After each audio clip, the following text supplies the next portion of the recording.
And of course, maybe Isak. We heard from Eddie Howe about the possibility of Alexander Isak making that switch from Newcastle to Liverpool, saying there's a whole football club that has to make the decision. The ownership, together with the board of directors, especially with the money involved in modern-day transfers. The manager, of course, has an opinion, but ultimately the decision will rest with the board. We'd love him to continue his journey at Newcastle. I certainly hope he stays, and I said last weekend I was confident that he'd stay.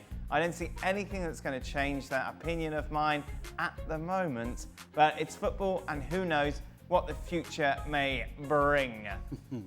Percentage chance Isak's a Liverpool player at the end of the transfer window, Gab?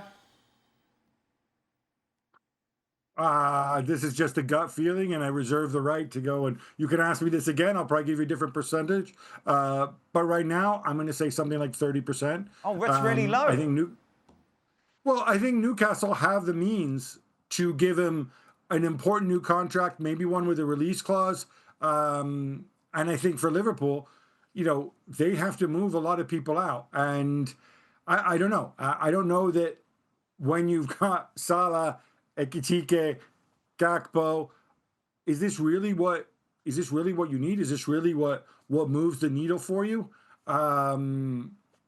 If those numbers are going to be 150 million, something like that, I don't know.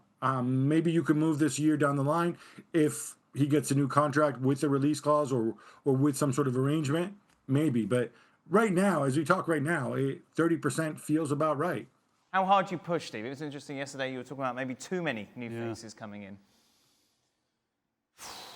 It's a lot of money for something that... Do you really need it? As Gab's saying, basically, because of what you've got. And if I look at Liverpool's team, the spot I think they need help in is centre-back.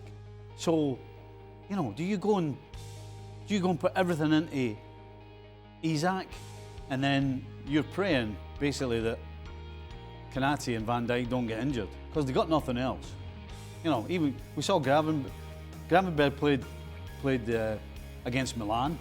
I think primarily because Joe Gomez was injured, but Joe Gomez has been out for goodness knows how long. Konsa's gone, so you're looking at Van Dijk and Konate. Do you really spend all your money on another? So you say don't bother with Isak? I'm not saying don't bother is not the way. Don't waste your money. That's what you said. I just think I would prefer if they went out and got a top-class centre-back, considering what they have going forward right now. Gab, is it fair to say this isn't going to get done quickly?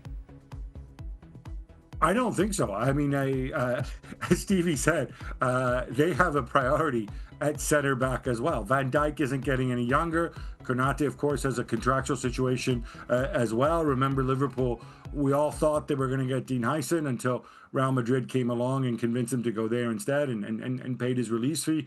We took it as a given that they would need to add something at the back.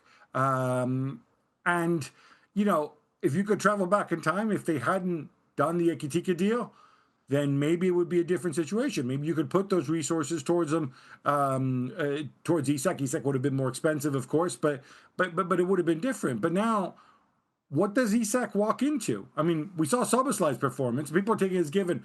You remember when Wirtz first signed and people were saying, oh, look, it's 4-2-3-1 and Wirtz is going to be in the hole and blah, blah, blah. Well, Soboslai's got something to say about this too. And where Soboslai is going to go? Can you get money for Soboslai to fund this Isak transfer? It's difficult. There's a lot of moving parts.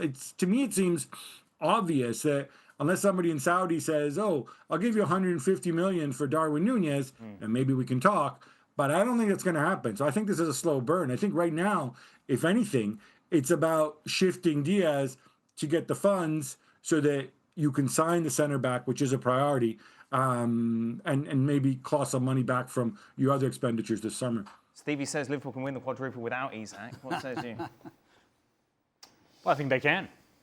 And once you made the decision to go after Hugo Ekitike, however that decision came about, you put yourself in a situation in which going after Isak is chasing it without paying attention to what's going on everywhere else on the field.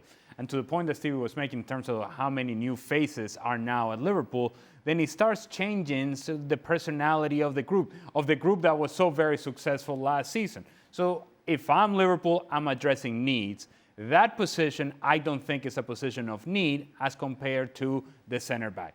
You address that first. If Isak happens to fall in your lap somehow, then obviously you don't turn him away. Of course not. He is that good of a player.